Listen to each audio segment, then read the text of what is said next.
it's in English to Lord. Al-Malik as well.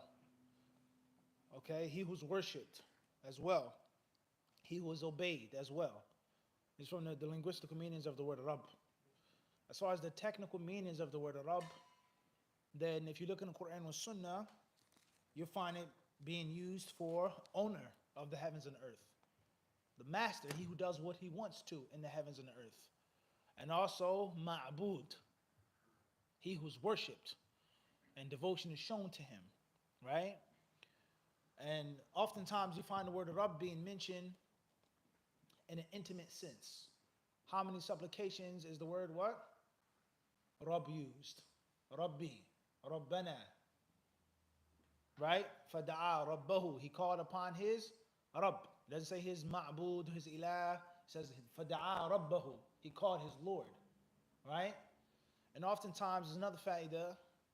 The word Rabb is used in the Quran as leverage.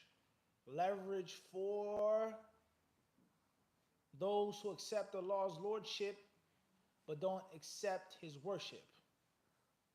Allah is my Lord and yours, fa'buduhu, so worship him. Allah is the only sender of rain, the only causer of death, giver of life, etc. So he should be your only ma'bud. Okay, so these are some of the meanings of the word Rabb in the Quran and the Sunnah. And if you read the Quran with a pure intention, an open mind, and an empty cup, you'll see it with clarity and other meanings as well. As far as other people, I don't know if this is your question or a part of your question, but as a benefit, like anything else, any other issue, there's a great difference today. People that are fighting and arguing over different meanings of what does Rabb mean, what does Ilah mean, what does Ma'bud mean, all right? What's meant by deity of worship, okay?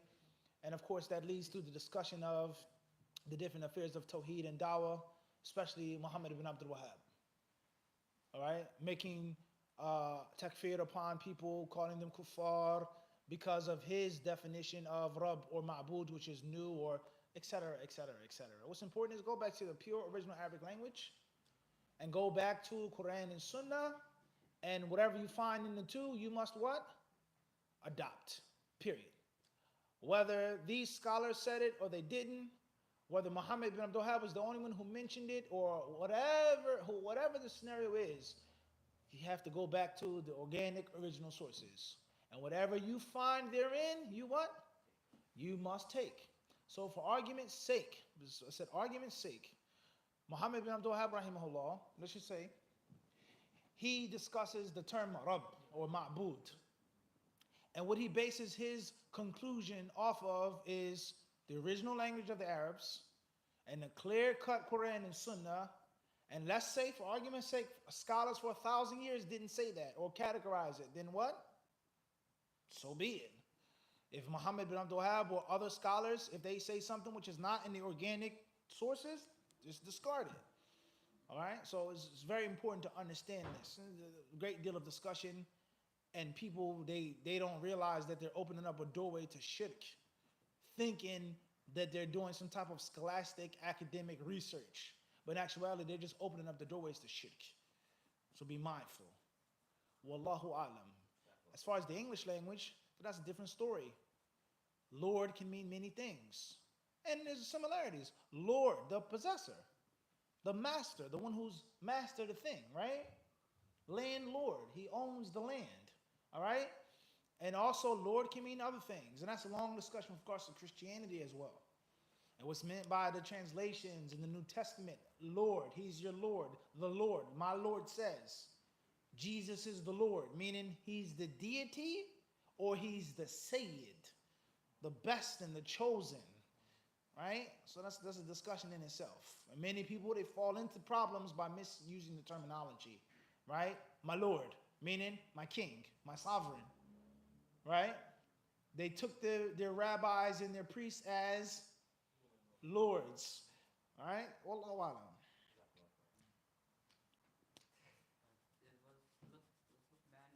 Was man a prophet or messenger, or is he just someone who's blessed with a lot of wisdom? Was Luqman a prophet or a messenger? Was he someone blessed with a lot of wisdom? Many scholars say he was Hakim. He was a wise man. He was a wise man. He wasn't necessarily a prophet.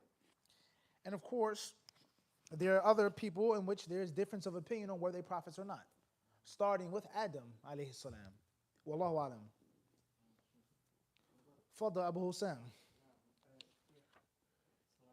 Salam wa rahmatullahi wa barakatuh. Could you explain what is meant by the word basira? Basirah. Basirah is pertaining to eyesight. Strong eyesight. What we call 20/20 vision, or vision that's stronger than 20/20, whatever the case may be. You can see. High beams. It's foggy, it's dark, it's not a lot of light outside, you put on your high beams, basira. Or certain lights in which cars come with, and it's not high beams, but it's just extremely luminous. It pierces through the darkness and allows you to see clearly when other people are having a hard time seeing things. And sometimes basira can mean insight. Insight has nothing to do with high beams, but just insight. Someone can see beyond what's there, right? One way or another. Basira could also be used or mean hikmah, wisdom, fiqh, tact, knowing how to do things tactfully. Have some basira, know what you're doing, what to say, what not to say, how to move smoothly. Basira, ad'u ila Allahi ala basiratin. All right? And sometimes the word basira is ilm, pure knowledge. And other times, basira, basair, as mentioned in the Quranic verses, meaning bayinat, clear proofs and evidences. Wallahu alam, that's in brief. Wa yakum. Fadl Abir.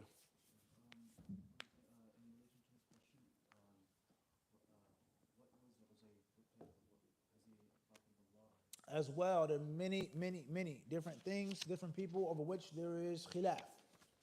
Righteous, wali, nabi, as well. Wallahu alam, that's in brief. Fadl ya akhi. Regarding the farewell tawaf, is that also recommended for the, is it recommended for the umrah? No. The farewell tawaf is pertaining to a hajj. Wallahu alam, primarily. Fadl ya akhi. I have two questions. The first one is pertaining to, you mentioned women when they're menstruating and qira'at al-Quran. Is there a difference between qira'at and what you memorize and the mushaf? Or is the same ruling for both? Like holding the mushaf. Clear. Second question? The second question is regarding ikhlas. If someone, if Allah subhanahu wa ta'ala is able to bless someone and he has some form of ikhlas, what do you advise some methods for him to safeguard it? Inshallah. Right. First question regarding the menstruating woman and the Quran. Recitation from heart or memory versus actually holding and touching the sacred holy mushaf. Is there a difference or not, etc.? In general, the scholars who hold that main view state that the one who is in a major state of hadith, ritual impurity, not physical impurity, ritually impure, they cannot read, recite, or touch anything from the Quran. And major ritual impurity is going to be the junub and the haid, the menstruating woman. Okay, so therefore, the scholars, they say that anyone who's in that state, that red zone, cannot have any relationship with the Quran until they purify themselves. As far as he who broke his wudu, hadith asghar, you use the bathroom, you ate camel meat, you touched your private part, you urinated, you excrete, etc., etc. Then they say you're not allowed to touch the holy mushaf, but you can recite it from heart. Okay? Some scholars, now get into the specifics, some say is that a menstruating woman has a different concession. She's an exemption to the rule because two things. Number one, her janaba wasn't by choice, or her hadith. She didn't ask to get her period, whereas the man who had sex, he did that willingly. Secondly, is that a man who has intercourse, he's going to be junub for an hour, 6 hours, he goes to sleep, wake up, he makes ghusl. But a menstruating woman could be on her menses for 7 days, 8 days, 6 days, maybe longer, maybe shorter. So they say because it's so long, she can do certain things with the Quran that the other person can't. But in general, the general rule is no. He or she who's in that state cannot recite the Quran from what? Heart nor touch it. That's the general ruling according to that view from among the ulama. As far as sincerity, ikhlas, how to preserve it, I would say is make a lot of dua. And dua is a major manifestation of ikhlas. And that's because oftentimes you make dua and you're making that dua privately. No one sees you or hears you, especially praying at night or praying in the morning or praying and making dua when no one sees you and hears you. Yes, Allah to protect you. And you may mention the prophetic supplications for sincerity, for thabat, for firmness. Also, is beware of the exact opposite, the extreme of not doing righteous deeds out of fear of violating ikhlas. And that in itself can become riyah. A person who doesn't want to do something out of fear of riyah actually falls into riyah. So be mindful. And one of the greatest manifestations of ikhlas is not caring about people. And that's why some of the salaf, they would say in the definition of niyyah or ikhlas, istiwa'ul alaniya wa sirr. It's behind closed doors and your public life being the same. Meaning you don't exist. I'm going to teach the class because I feel that I have to or should, whether you're there or whether I'm by myself. Whether you like it or whether you like it not. So the concept of a person not doing something righteous because of the people, that in itself can turn into riyah. So be mindful of that. Wallahu ta'ala, that's in brief. Next question. Saleh. Wa alayhi salam wa rahmatullah. Could you please share some benefits from the dua, Allahumma la sahla? Next question. Abir. Next question. Fadal. A follow-up to that question, is it insincere to try and please someone in authority like a sheikh or a person who's CEO in order to do more acts of khair? You're pleasing them in hopes that they will put you in a position where you can do more for them. It's not necessarily worship, yani. You're doing it for professionalism. You're being a better worker. I'm doing extra to be a better worker for the standard of my job, let alone it's natural to want to be promoted. And promotion comes with benefits, especially for a Muslim. I'm the supervisor, I can now take the break for salat. I'm the supervisor, I can now what? Break my fast. What heck of that? So being promoted gives you religious flexibility, which is needed in the workplace. Wallahu alam. Ahmed from online. AW from Ontario, Canada. School, if you have to do an assignment where you would make a zodiac periodic table in chemistry. A zodiac what? A zodiac periodic table in chemistry. For the sake of learning chemistry, is this permissible? If you have to, if it's a must to make a zodiac illustration for a chemistry table, if you have to, do what you have to do. Make istighfar and keep it moving. Wallahu alam. R.A. from Boston, Massachusetts. Any advice on loneliness? Any advice on loneliness? For sure. First and foremost is make Allah your companion. Allah should be your companion no matter what, no matter where you are. Allah is supposed to be your companion. He's supposed to be the one who's with you. Okay? And the dhikr of Allah subhanahu wa ta'ala is a means of a person never ever being lonely no matter what. Okay? Those who understand it, and those who don't understand it, they'll never understand it. Ibn Taymiyyah, Ibn Qayyim, and others, they spoke on this at length. And FYI, very important reminder with the love of Ibn Taymiyyah, Shaykh al-Islam, and how gloriful he was in his life and his legacy. But most people don't know, or they ignore the fact that a large part of his life was behind bars. He was a career prisoner. He was locked up over and over and over and over again. Okay, it wasn't just Ibn Taymiyyah, it wasn't just outside teaching classes, writing books, refuting Ahlul Bid'ah, and that's it. Convenient and easy, like how we want it to be. His bravery, his courageous spirit, his scholastic sword, right, that he wielded, it came with a heavy cost. And from that heavy cost was him being locked up. So he was always in jail. People lying on him, making things up, conspirators, provocateurs, political intrigue, etc. So he was in prison often, And he would say that, ma yasna'u bi a'da'i. He says, what can my enemies do to me? What are you going to do to me, right? What are you going to do to us? He says, you lock us up, I have free time to make extra periods that I've been missing out on because of jihad or ilm or kada. I can write my books. I can do the things that I couldn't normally do on the outside, giving fatwas all day. You kill me, I'm a martyr. You take me from Syria, you take me from Damascus, you take me from Cairo. He says, I get to see Allah's, the countryside. Vacation. That's what he said. He can't, what are you going to do to me? So the concept of him being alone in a dungeon, a dark, dim dungeon, right? What do you think was one of the things that kept them firm? No doubt about it. Was the fact that they never felt that they were what? Alone. And the Prophet ﷺ, he said to Abu Bakr, Inna Allaha ma'ana. Don't fear Abu Bakr because what? Allah's with us. So that's the first principle with regards to loneliness. And as I said, those who know this and realize this and understand they do, and those who can't, it's not made for them. Oh, what do you mean? It's not made for you to understand if you can't get it. As far as on a practical level or worldly level, then if you're lonely, I would say find a cause and a source of your loneliness. Get married. Get friends. Be in a place in which there are other believers. Or you have a personal problem that causes and forces you to be lonely. You have problems with people. You're an extreme introvert. Whatever the issue is, work on it, bidnillahi ta'ala. And loneliness, being by yourself and being alone, isn't something that the believer is to absolutely enjoy and indulge in.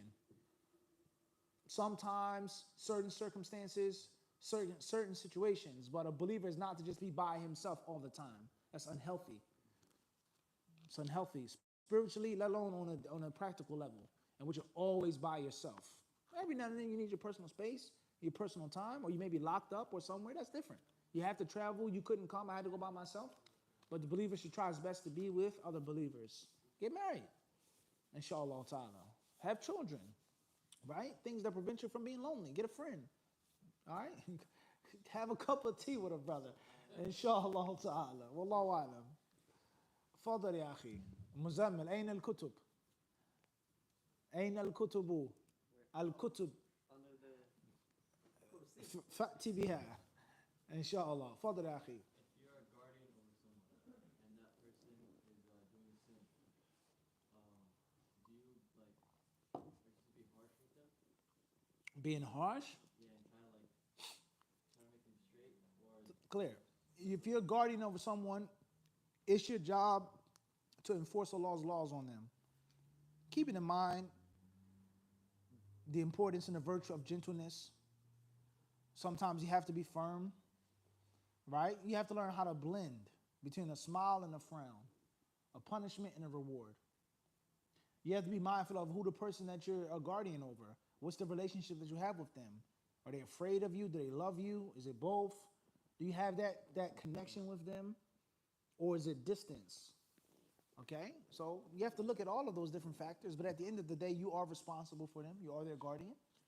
And look at the bigger picture. You don't want to push someone away from the deen, but at the same time, it is your job to do what Allah has placed upon your shoulders. And that's not an easy task. And that's why you ask Allah to make your task successful and to guide your actions. Being a guardian over someone. Wallahu a'lam. Wa yakum. Next question, Ahmed, from online. Langley, UK. How was Bilal radiallahu anhu doing wudu every time he broke it, not a bid'ah? Jazakallahu khairan. How is Bilal radiallahu anhu making wudu every time he broke it, not being a bid'ah?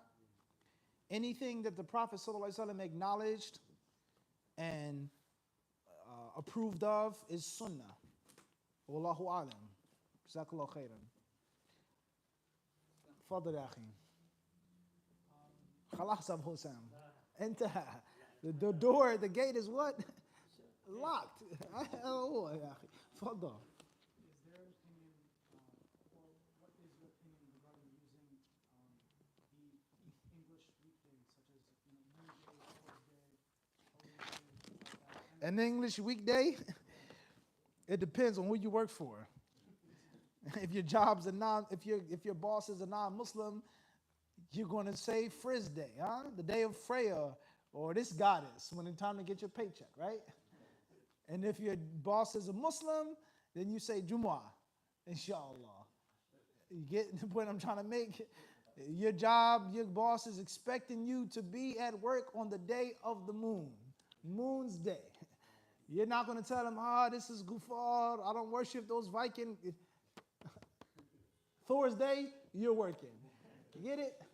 Yeah, I need the situation that we're in. If you have the ability to use the terminology that's proper, that's what you do. And if you don't have the ability, then you have to what?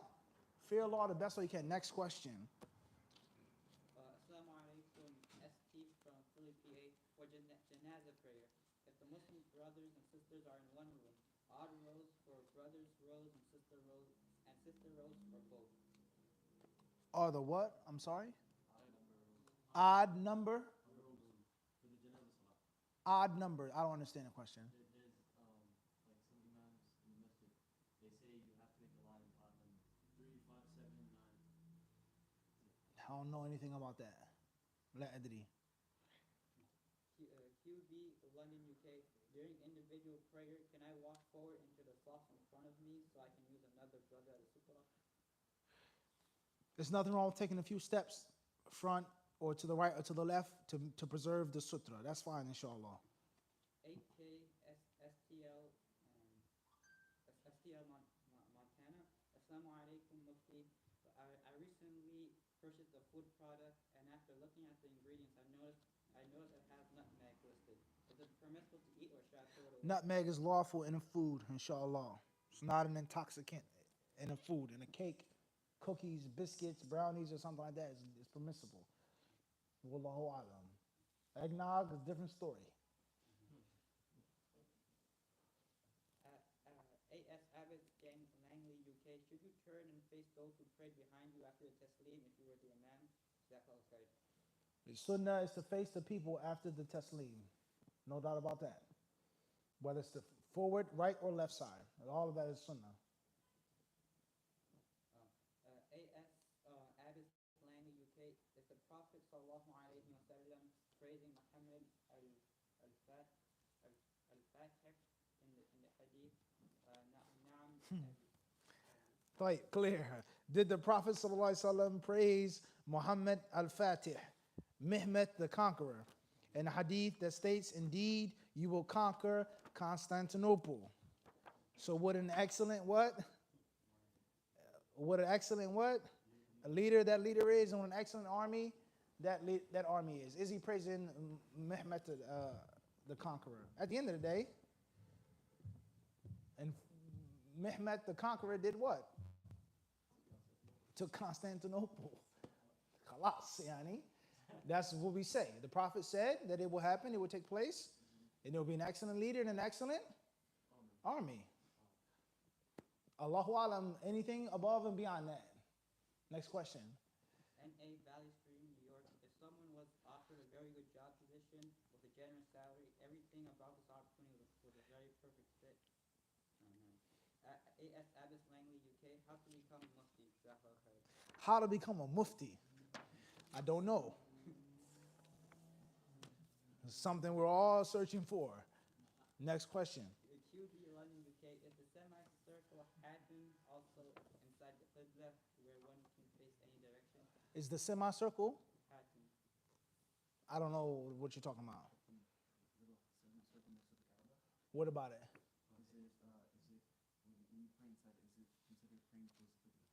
Anything that's towards the Kaaba, whatever it is. As long as the Kaaba is in front of you, that's where you pray. Clear or not? That simple. Fadda. AK Riyadh, KSA. How to deal with racism in the Middle East / Khalid, and how did you deal with it when you was in KSA? Is that okay? Dealing with racism in the Khalij, in the Gulf, or Saudi Arabia, how did I deal with it, so on and so forth. So a very long discussion. My advice is to be balanced and to be comfortable in your own skin. You don't have to hate how you look, nor do you go around with a trumpet, parading around how you look and what you are. Just be you. It is what it is. You don't got to put others down, put others up. Just be you. Somebody comes to you with some type of negativity or prejudice or bigotry, be patient. Try to handle it in the best manner. There are people that came before you that were better than you, that were treated worse than you were treated. And there are people who are wicked, evildoers, who don't go through the things that you go through. Have sabr. That's what I would say. And if you have to say something or check someone or educate someone or put somebody in their place, you do that as well. That's a favor. Many people overseas are very ignorant.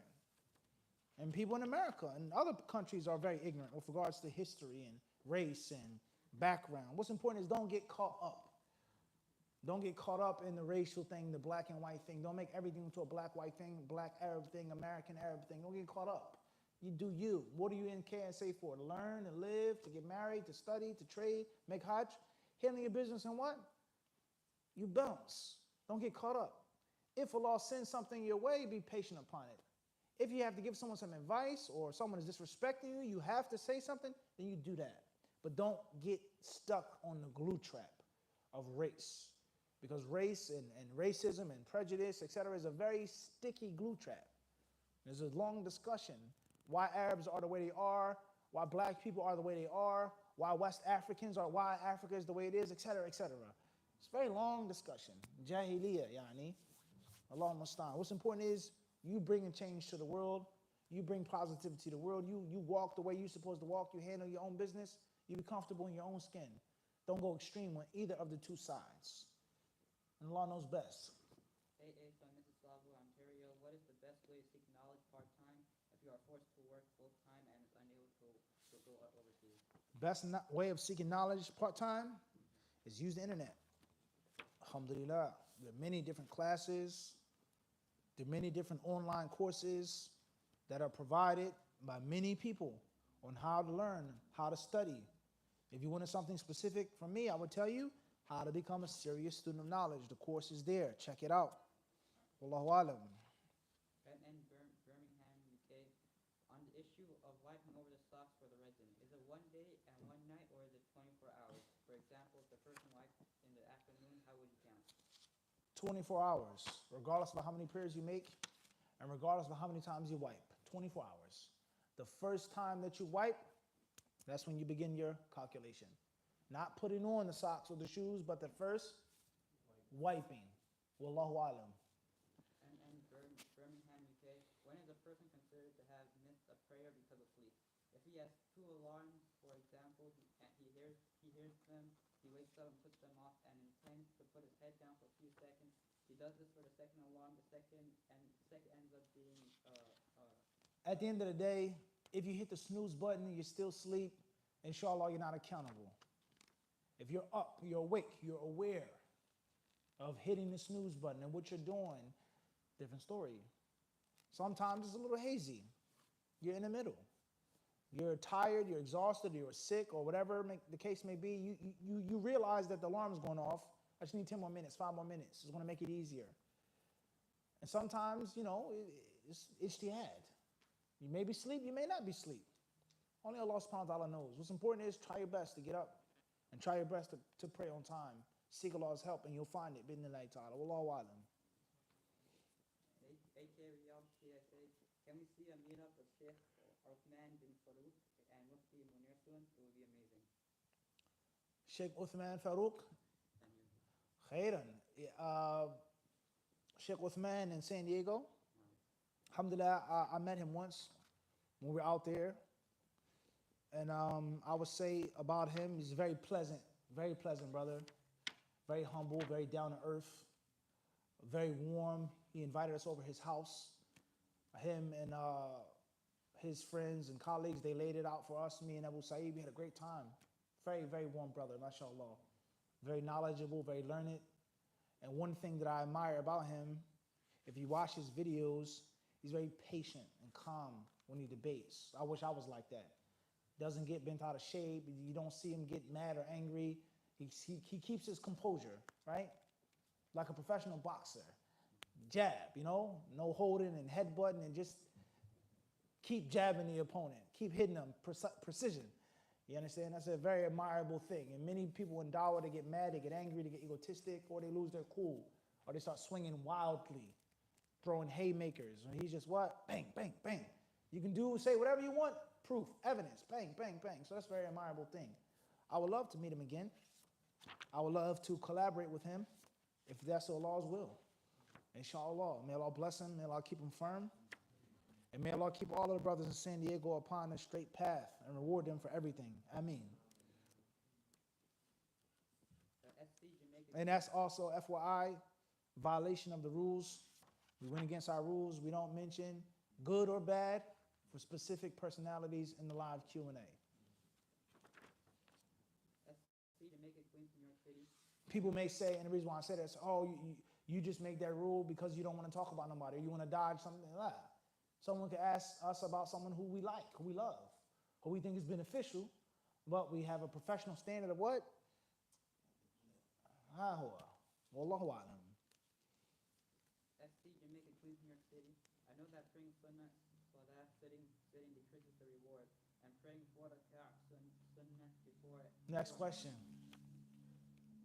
MS Dallas, Texas. How should I interact with a potential partner in a halal way? Interact with them in a halal way. That's simple. Talking, seeing, conversating in a halal way. Wallahu a'lam. AM from Ajax, Ontario.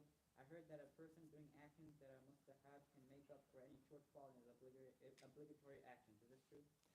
In general, yes. Voluntary acts help cover the nicks and the dinks and the chips and the scratches with the fard. Not gaping holes. A wall has a little scratch, or a car has a dink, a little chip in the paint. Not the door's off, the tire's off the car, right? This is important, right? Something's wrong with the transmission, the engine. You can't, the sunnah prayers doesn't, they don't what?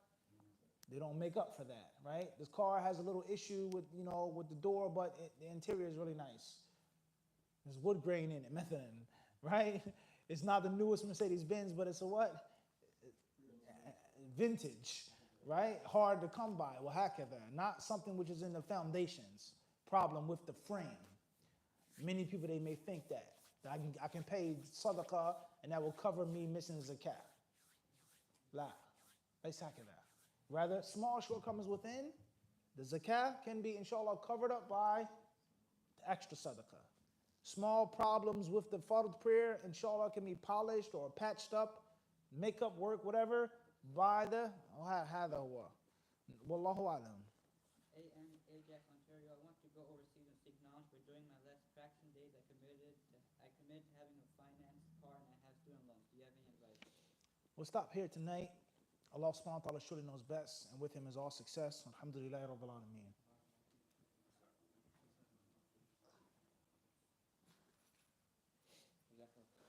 Wa yakum.